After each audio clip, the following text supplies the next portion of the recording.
What's up everyone? Welcome back again to my YouTube channel. Ngayon pag-usapan natin home-based business.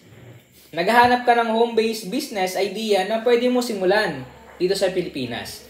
Malamang isa kang empleyado, OFW, malamang piece off ka na sa work mo. O kaya bad trip ka na sa traffic o tulad ka ng karamihan na naiinggit ka doon sa mga nakita mo. Sa Facebook na umakasenso sila ng work from home.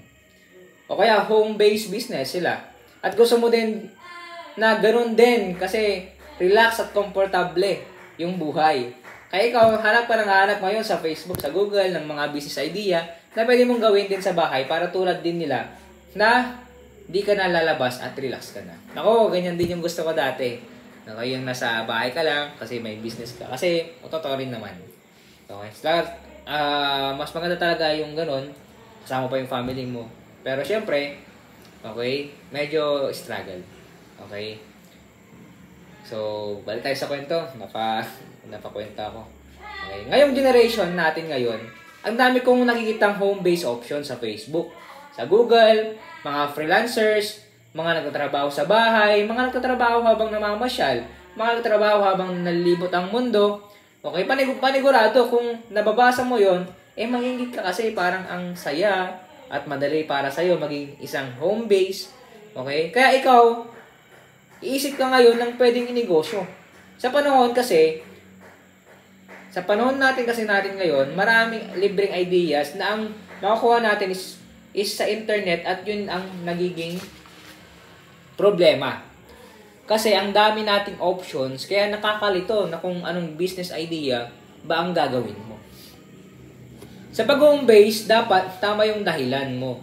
Hindi pwede hindi dahil sa tinatamad ka, kaya ka lang mag-home base job. Hindi dapat ganun. Kung mali ang dahilan mo sa gagawin mong yan, hindi ka masyado makakalayo. Babalik ka rin dyan sa trabaho mo. Okay? Kung hindi man sa dati mong trabaho, sa ibang trabaho ka naman napupunta. Okay? Yung dahilan mo na yan, hindi yan pagsunod sa opportunity. Ang gagawin mo ay pagtakas. Paghanap ng komportableng buhay dahil tamad ka. Kaya ginagawa mong escape yung home-based business mo para sa solo mo lang yung mundo. Walang maghahasa sa'yo, walang mag-filter sa'yo. Sa mga kulungan mo para hindi tamaan yung ego mo, kaya excuse mo yung home-based business. Okay? Kaya, hayaan mong tulungan kitang alamin kung tama ba ang dahilan sa pag-home-base mo.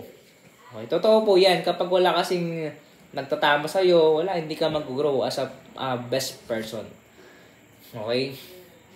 Kaya ako po, nabibless ako kasi meron akong kaibigan na pinifilter yung ugali ko. Okay, kasi nasa labas, di ba? Kaya, okay din na dapat, okay, lumalabas din tayo. Okay, merong nagre-review sa atin. Okay, salamat sa kaibigan ko, Kaya kung desidido ka talaga na mag-home base, isulat mo sa papel yung mga reason kung bakit gusto mong mag-home base.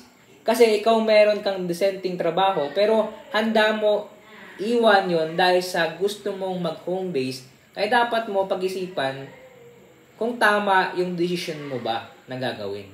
Pero ito lang pinakamagandang ma-advise ko Habang nagtrabaho ka, pwede mo yan gamitin na source ng income mo habang nagtatrial and error ka sa pag-home base. Huwag mo basta-basta iwan yung trabaho. Okay? Dahil hindi ka pa sigurado kung magiging successful ka agad yung home base mo.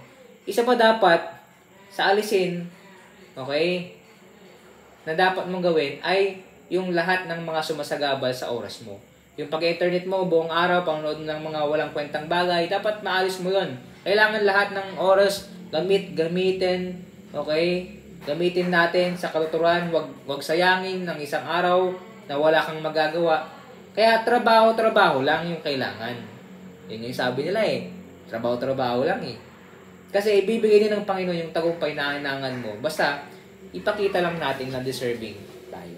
Simple lang. Okay? Kailangan lang natin, okay, ipagkatiwala sa Panginoon, syempre. Kailangan natin ipag-pray sa Panginoon. Okay? Kaya, tandaan nyo po yung mga sinabi ko dahil kapag hindi nyo po natandaan yon, tiyak, okay, mahirapan kayo. Okay? Ako kasi dati nag-focus na ako agad sa business Wala akong enabling job. Okay? At na-realize ko na kailangan pala ng enabling job. Okay, pang tustos, pang araw-araw. Okay, habang nagre-negosyo. Okay, kasi hindi mo alam yung sitwasyon talaga sa negosyo. Okay, yun kasi yung reality, mahirap ang negosyo.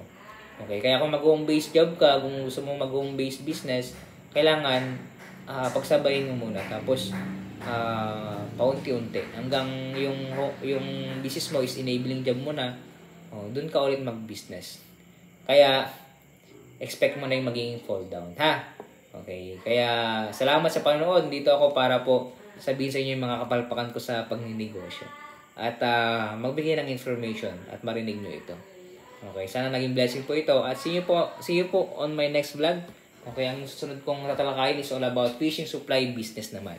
Kaya abangan nyo po pa lupit. Okay, at pa-excite yung ating mga susunod na video. Bye-bye po.